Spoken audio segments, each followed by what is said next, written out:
आज हरियाणा की राजनीति का एक बड़ा नाम हमारे साथ जुड़ा। पार्टी के लोग और नेता तो पार्टी अपने आप मजबूत होगी, लोगों से नहीं जुड़ेंगे तो नहीं मजबूत होगी। लेकिन आज कांग्रेस के लिए एक अहम भूमिका निभा रहे हैं। सभी जानते हैं कि हरियाणा में सद्भाव यात्रा जो कि पूरे हरियाणा को कवर करे।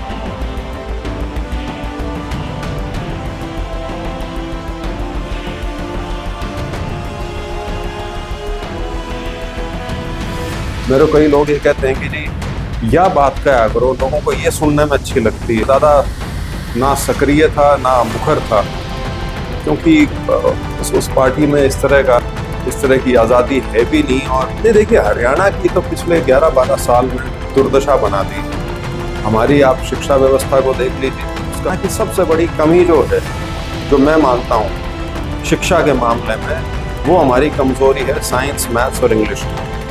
और आने वाले ज़माने में, अब तो वैसे भी AI का ज़माना आ गया, ये साइंस और अंग्रेज़ी आपको नहीं आती तो भाई फिर आप ये सोचो कि किसी नेता के आगे पीछे घूम कर सरकारी नौकरी किसी है तो बाकी प्रदेश की तो फिर आप उम्मीद कैसे रख सकते हो। नहीं, यही प्रॉब्लम है हरियाणा में नेताओं की भी। लेकिन कृषि में आप आगे बढ़ोतरी कैसे ला सकें, आप वैल्यू ऐड कैसे कर सकें, जब तक वो नहीं होगा तो आप इसी चक्कर में फंसे रहेंगे। ये जो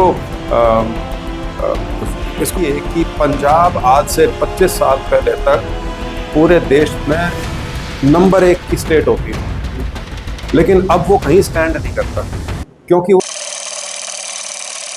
नमस्कार साथियों, आज हरियाणा की राजनीति का एक बड़ा नाम हमारे साथ जुड़ा है, जिन्होंने बीजेपी से अपनी राजनीति शुरू की थी। बीजेपी से सांसद थे, लेकिन आज कांग्रेस के लिए एक अहम भूमिका निभा रहे हैं। लगभग सभी जानते होंगे कि हरियाणा में सद्भाव यात्रा जो कि पूरे हरियाणा को कवर करेगी, उसका नेतृत्व कर रहे हैं, जिनको किसी परिचय की जरूरत नहीं है। हमारे साथ जुड़े ब्रिजेंद्र सिंह जी। भाई साहब नमस्कार। भाई साहब, यात्रा कितनी कवर कर ली? 2/3 हो गया। अब तो करीब 58वां विधानसभा है जो आज जिसका समापन हो जाएगा। भाई साहब, असली मोटिव क्या है यात्रा का? लोगों के साथ जुड़ना या कांग्रेस को एक करना? क्योंकि हम जहां भी सुनते हैं कि कांग्रेस में गुटबाजी है। दोनों चीजों में विरोधाभास थोड़ी है, दोनों साथ साथ चलती हैं। लोगों से जुड़ेंगे पार्टी के लोग और नेता तो पार्टी अपने आप मजबूत होगी, लोगों से नहीं जुड़ेंगे तो नहीं मजबूत होगी। तो यात्रा एक मेरे हिसाब से बहुत सार्थक वाहन है इस चीज़ के लिए, जहां आप बिल्कुल ज़मीनी स्तर पे लोगों के संपर्क में आते हैं और निरंतर आते हैं। निरंतर से मेरा मतलब जैसे हमारी यात्रा अब 7 महीने की है, तो इसमें इस प्रकार से, और उसमें क्षेत्र भी बहुत बड़ा हो जाता है। आप ये नहीं है कि सिर्फ एक किसी विधानसभा या किसी लोकसभा के क्षेत्र तक सीमित हों, तो पूरे प्रदेश में जाने का एक इस यात्रा के माध्यम से एक मौका मिला है। और बाकी हम इस यात्रा को जब लेके चले हैं तो इसमें सिर्फ लोगों से संपर्क और कांग्रेस को मजबूत करना ही नहीं, इसका मुख्य ध्येय तो समाज में जो बीजेपी ने एक जहर घोलने का काम किया हुआ है, उसका मुकाबला किया जा सके और कांग्रेस के माध्यम से वो मुकाबला हो सकता है। वो मुख्य उद्देश्य है इस यात्रा का। आपने बीजेपी का नाम लिया। अगर मैं कहूं कि आपने राजनीति की शुरुआत बीजेपी से की, क्योंकि आप बीजेपी से सांसद थे, पहले सांसद आप बीजेपी से बने, ऐसा क्या हुआ कि आपको बीजेपी छोड़नी पड़ी? यार ये सवाल अगर 2 साल पहले करते तो इसका कोई तुक बनता था। अब मतलब अब मिले आप नहीं मिले ना, मैं तो यही था। बीजेपी में कभी सहज नहीं था मैं, जब MP भी रहा तो मैं, इसीलिए मैं ज़्यादा ना सक्रिय था ना मुखर था, क्योंकि उस पार्टी में इस तरह की आज़ादी है भी नहीं। और उससे ज़्यादा मेरे को तो तकलीफ इस बात से थी कि मेरा वहाँ पे, मुझे नहीं लगा कि मैं उनके साथ लंबा चल सकता हूँ किसी भी सूरत में, क्योंकि किसी भी चीज़ पे मेल नहीं खाता था हमारा विचार कहीं से भी। तो उस वजह से फिर मैंने बहुत पहले फैसला कर लिया था कांग्रेस में आने का। वो आने की प्रक्रिया में 8-9 महीने लग गए, वो अलग बात है। नहीं तो मैं 2023 जुलाई-अगस्त में मैं कांग्रेस के संपर्क में आ गया। सद्भाव यात्रा के दौरान आप लोगों से मिल रहे हैं, तो क्या रिस्पॉन्स लोगों की तरफ से मिल रहा है? पार्टी के लिए क्या राय दे रहे हैं और किन किन बातों पर विचार करना चाहिए कि पार्टी एक सत्ता में आ सके, और हरियाणा में लोगों के लिए क्या पार्टी को करना चाहिए? नहीं, लोगों का तो सबसे पहली चीज तो लोगों की तो यही थी कि इलेक्शन के बाद एक उदासीन माहौल जो छाया था प्रदेश में, लोगों में भी और कांग्रेस के कार्यकर्ताओं में भी, उससे उससे उबारना बहुत ज़रूरी था। और इस यात्रा के माध्यम से बहुत सा जो कांग्रेस का कार्यकर्ता है वो ज़रूर उस चीज़ में आया, हमारे साथ जुड़ा है इस यात्रा के माध्यम से। और एक बहुत बड़ा वर्ग वो भी है कांग्रेस के नेता कह लीजिए, कार्यकर्ता कह लीजिए, जो पिछले करीब 10-12 साल से उनकी सक्रियता ख़त्म हो गई थी, क्योंकि संगठन तो था नहीं और शायद वो अपने आप को किसी नेता के साथ जोड़ के देख नहीं पा रहे थे और वैसे पार्टी में थे। तो ऐसे बहुत बहुत बड़ी संख्या में ऐसे लोग थे जो घर बैठ के थे। तो वो भी इस यात्रा के माध्यम से जो कांग्रेस की मुख्य धारा है उसमें दोबारा से उन्होंने अपनी सक्रियता बनाई है और तो चल रहा है सिलसिला। कांग्रेस को लेकर लोगों में एक चर्चा है कि हरियाणा की कांग्रेस में गुटबाजी है। क्या आपने यात्रा के दौरान यह गुटबाजी देखने को मिली? गुटबाजी का कारण ये था कि संगठन नहीं था। जब संगठन ही नहीं होगा तो गुट ही बनेंगे और क्या बनेगा उसके बाद, क्योंकि संगठन होगा तो जिला में दफ्तर भी होगा, जिला अध्यक्ष भी होगा, लोग या कार्यकर्ता कांग्रेस के दफ्तर में जाएंगे, ना कि किसी के घर, किसी नेता के घर। लेकिन वो जो 11-12 साल का जो संगठन का अभाव था, उसमें फिर यही है कि धड़ेबाजी या गुटबाजी या कुछ भी कह लें उसको आप, वो दिखनी शुरू हो जाती है और उसका खामियाजा हमने भुगता भी है, पार्टी ने भुगता है। लेकिन मुझे खुशी है पिछले 6 महीने से सबसे पहले तो जिला अध्यक्षों की नियुक्ति हुई, उसके बाद प्रदेश अध्यक्ष की नियुक्ति हुई और उसके बाद अब जो जिला की जो बॉडी है, इनके जो वाइस प्रेसिडेंट्स, जनरल सेक्रेटरीज, वो सारे भी नियुक्तियां होंगी। तो जब संगठन खड़ा हो जाता है तो उसके बाद अपने आप पाओगे गुटबाजी धीरे धीरे कम होनी शुरू हो जाती है। हाँ, आप यदि किसी ऐसी पार्टी की कल्पना कर रहे हैं जिसमें गुटबाजी नाम की चीज़ नहीं है तो वो तो संभव नहीं। वो तो आप बीजेपी को भी उठा के देख लो, ठीक है, वो अपने ऊपर पर्दा डाल के रखते हैं, लेकिन उस पर्दे के पीछे थोड़ा सा भी झांक के देखोगे तो आपको 36 गुट दिख जाएंगे वहाँ पर। लेकिन क्योंकि संगठन है इसलिए गुटबाजी की चर्चा कम होती है। यहाँ क्योंकि संगठन नहीं था तो चर्चा होती थी, अब संगठन है, आप धीरे धीरे पाएंगे, 6 महीने इंतजार कर लीजिए, ये गुटबाजी की चर्चा जो है बहुत कम हो जाएगी हरियाणा में। यात्रा को लेकर सेंटर से रिस्पांस मिल रहा है भाई साहब? गोपाल जी, सबसे इनकी सबकी सहमति लेके और उसके बाद ही विधिवत घोषणा की थी। ऐसा नहीं था कि घोषणा करने के बाद उनसे बात की हो, पहले उनकी स्वीकृति ली थी, उसके बाद घोषणा की। और इस यात्रा को लेकर आप हरियाणा की राजनीति में उभरते हुए सितारे, क्योंकि ऑल हरियाणा में आपकी मेजबानी है, क्या अगर मैं कहूँ कि यह यात्रा 2029 के लिए है? नहीं, यही प्रॉब्लम है हरियाणा में, नेताओं की भी यही प्रॉब्लम है। आप लोगों को इलेक्शन और मुख्यमंत्री के अलावा राजनीति दिखती ही नहीं। राजनीति इन दो चीजों से कहीं ज्यादा बड़ी है। ये जो बीच के 5 साल होते हैं ये हैं असली 5 साल। ग्राउंड पे काम करना है। पार्टी 3 चुनाव हार चुकी है। 3 चुनाव बहुत घातक साबित हो जाते हैं कई बार, यदि आप निरंतर 3 चुनाव में चूक हो जाए, कार्यकर्ता का जो हौसला है, मनोबल है, वो टूट जाता है। तो उसको दोबारा से कार्यकर्ता को एनर्जाइज आपको करना है, उसे प्रेरित रखना है, उसे जो मुद्दे हैं प्रदेश सरकार की जो विफलताएं हैं उनको लेकर लोगों के बीच में जाना है। तो एक निरंतर प्रक्रिया है ये, और ये पार्टी के तौर पर निभानी पड़ती है। ये सारे मुख्यमंत्री बनने चल रहे थे, इसीलिए तो ये सारी गड़बड़ हो गई। आप एक आईएएस ऑफिसर थे, एक आईएएस ऑफिसर का पद भी एक पावरफुल है क्योंकि आप डीसी थे और पूरे डिस्ट्रिक्ट के मालिक थे, लेकिन ऐसा क्या हुआ कि आपको राजनीति में आना पड़ा? क्या परिवार का प्रेशर था या वैसे ही आप राजनीति में आए? प्रेशर के नीचे अगर काम करना हो तो फिर राजनीति में आदमी को आना ही नहीं चाहिए। अगर राजनीति में प्रेशर आप नहीं झेल सकते तो फिर राजनीति किसी के लिए जगह नहीं है, चाहे वो परिवार का हो या गांव का हो या हल्के का हो। मेरे कई लोग ये कहते हैं कि जी यह बात क्या करो, लोगों को ये सुनने में अच्छी लगती है। मैंने कहा नेतृत्व होता है नेतृत्व प्रदान करना, ये नहीं कि जो लोगों को अच्छी लगती है, चाहे आप उससे 1% भी सहमत ना हो, फिर भी इसलिए क्या होगी क्योंकि लोगों को अच्छी लगती है। राजनीति का कहीं ना कहीं ठहराव होना चाहिए, कहीं ना कहीं आप जो सोचते हैं उस बात पर टिकना चाहिए। ये नहीं होना चाहिए कि आप जिस प्रकार का भी भाव है या प्रवाह है उसी के अंदर बहते चले जाएं।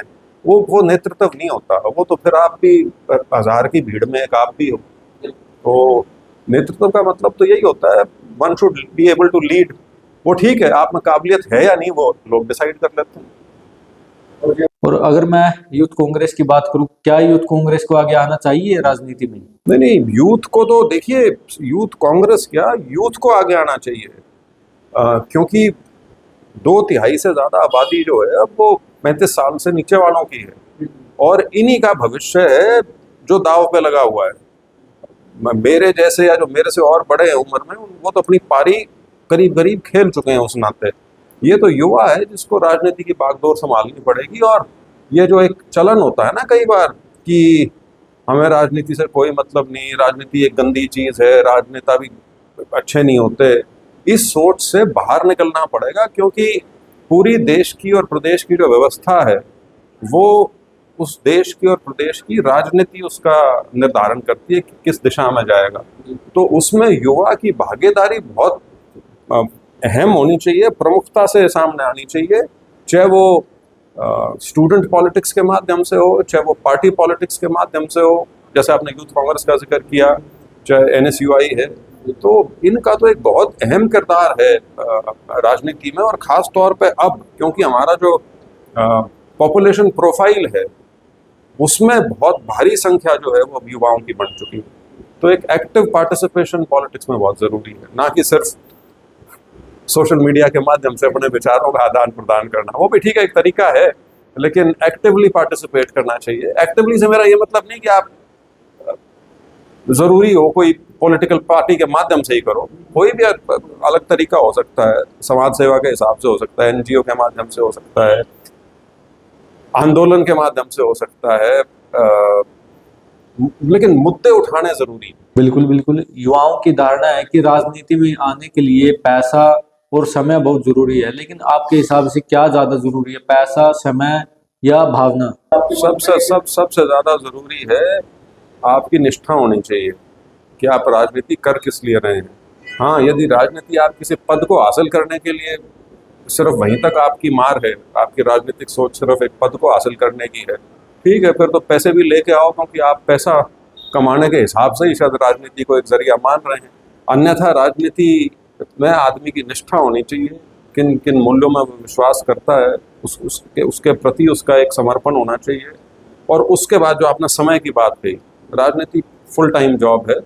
कोई ये ज़रूर है कि आदमी को अपना कोई घर चलाने का भी साधन ज़रूर होना चाहिए, उसमें कोई ऐसा नहीं है कि कोई बुराई है, लेकिन राजनीति समय बहुत मांगती है। राजनीति सिर्फ इलेक्शन से 6 महीने पहले की राजनीति नहीं होती, क्योंकि मैं बचपन से देख रहा हूँ कई ऐसे प्राणी हैं, राजनीतिक प्राणी, जो इलेक्शन से 3 महीने पहले जागते हैं, ठीक है, और वो बस्ते लेके आने शुरू हो जाते हैं लोगों के पास, और 6 महीने में ही वो ये सोचते हैं कि पार्टी उनको टिकट भी दे देगी और वो लोग फिर उनको MLA भी बना देंगे, MP बना देंगे।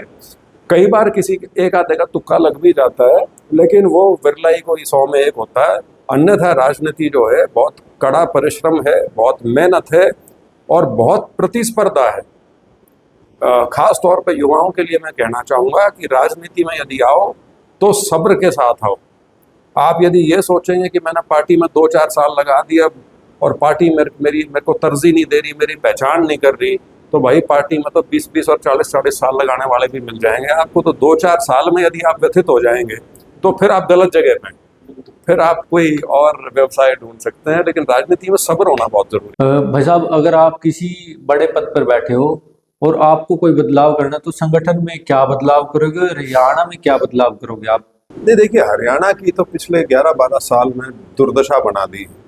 हमारी आप शिक्षा व्यवस्था को देख लीजिए, उसका भट्ठा बिठा दिया। आप या तो खुला कह दीजिए कि हमारा तो क्या कहते हैं उसको, नीतिगत फैसला है कि हम शिक्षा को प्राइवेटाइज करेंगे, आप बोल दीजिए। क्योंकि आप कर वो ही रहे हैं लेकिन बोल नहीं रहे। आप सरकारी तंत्र की जो शिक्षा है उसको धीरे धीरे खत्म करने लग रहे हैं। तो शिक्षा के ऊपर जोर होना चाहिए, खास तौर पे जो आपका प्राइमरी एजुकेशन है वहाँ से शुरुआत कीजिए आप। क्योंकि हरियाणा की सबसे बड़ी कमी जो है, जो मैं मानता हूँ शिक्षा के मामले में, वो हमारी कमज़ोरी है साइंस, मैथ्स और इंग्लिश की। और आने वाले ज़माने में, अब तो वैसे भी एआई का ज़माना आ गया, ये साइंस और अंग्रेज़ी आपको नहीं आती तो भाई फिर आप ये सोचो कि किसी नेता के आगे पीछे घूम के सरकारी नौकरी XYZ कर लोगे, कहीं नहीं पहुंचोगे। और मैं इंडिविजुअल्स की बात नहीं कर रहा, प्रदेश के नाते आप कहीं नहीं पहुंचेंगे। आप देखिए कि पंजाब आज से 25 साल पहले तक पूरे देश में नंबर 1 की स्टेट होती थी, लेकिन अब वो कहीं स्टैंड नहीं करता क्योंकि वो सिर्फ कृषि में उलझ के रह गए और या उनके बच्चे विदेश चले गए। तो वो जो नया हिंदुस्तान बना है लिबरलाइजेशन के बाद, उसमें उनकी भागीदारी उस तरह से नहीं हो पाई। हरियाणा अभी एडवांटेज सिर्फ इस चीज़ का ले पा रहा है कि हम NCR का पार्ट है, 1/3 हरियाणा NCR में है, नहीं तो हालात हमारे भी ऐसे ही। हमारे भी गांव देहात में ना रोजगार है, खेती आपको पता ही है जैसी हो रही है। माफी चाहूंगा, खेती अब लेबर आधारित हो गई है, वो जो पहले वाली बात थी वो अब नहीं है। तो उस सूरत में आपको शिक्षा भी किसी एक तरह की देना बहुत ज़रूरी है। हायर एजुकेशन ठीक है, लिबरल आर्ट्स भी होने चाहिए, साइंस भी होनी चाहिए, प्योर साइंस भी होनी चाहिए, वो सारी चीज़ें हैं। दूसरा, आपका पूरा इंफ्रास्ट्रक्चर जो है इस समय प्रदेश का, वो चरमरा गया। आप बड़े हाईवे से नीचे उतरिए, आपको प्रदेश में क्या विकास हो रहा है उसकी आपको तस्वीर मिल जाएगी साफ साफ। मेरे से अगर इस बात पे कोई बहस करे ना सरकार का आदमी, मैं बिल्कुल बहस करने के लिए तैयार हूँ, क्योंकि मैं 2000 किलोमीटर सड़कों पर चल चुका हूँ इस समय। और लाडवा का उदाहरण लूंगा क्योंकि वो मुख्यमंत्री जी का विधानसभा क्षेत्र है। जब वहाँ की सड़कें ऐसी हैं जैसी हैं, तो बाकी प्रदेश की तो फिर आप उम्मीद कैसे ही रख सकते हो। तो बीजेपी जो कहती है ना कि हम पूरे प्रदेश को समान दृष्टि से देखते हैं, वो सही कहते हैं, वो बिल्कुल समान दृष्टि से देखते हैं। कहते जब मुख्यमंत्री के हल्के में कुछ नहीं करेंगे तो बाकी प्रदेश में भी कुछ नहीं करेंगे। तो लेकिन ये इंफ्रास्ट्रक्चर बहुत चरमरा गया है। तीसरा, आपका देखिए, कृषि के लिए आपको सोचना पड़ेगा अब गहनता से। अगर हमारे ये किसान यूनियंस जो हैं या इनके नेता जो हैं, यदि आप सिर्फ MSP आपके पास सोल्यूशन है हर बात का, तो माफ़ी चाहूँगा, फिर तो कोई सोल्यूशन है ही नहीं आपके पास। MSP तो पहले भी थी, लेकिन आज के दिन एग्रेरियन क्राइसिस है पिछले 20-25 साल से, वो MSP का क्राइसिस नहीं है। वो हमारे यहाँ डाइवर्सिफिकेशन हुई नहीं, वही धान गेहूँ क्या है, हाँ, धान गेहूँ की जो साइकिल है करीब करीब 2/3 हरियाणा में बस वही चलने लग रही है, उससे बाहर नहीं निकल रहे। उसकी क्वालिटी अब क्या रहेगी वो भी हम सबको पता है, ठीक है। तो उस साइकिल को तो डिसरप्ट करना ही पड़ेगा आपको। लेकिन कृषि में आप आगे बढ़ोतरी कैसे ला सकें, आप वैल्यू ऐड कैसे कर सकें, जब तक वो नहीं होगा तो आप इसी चक्कर में फंसे रहेंगे। ये जो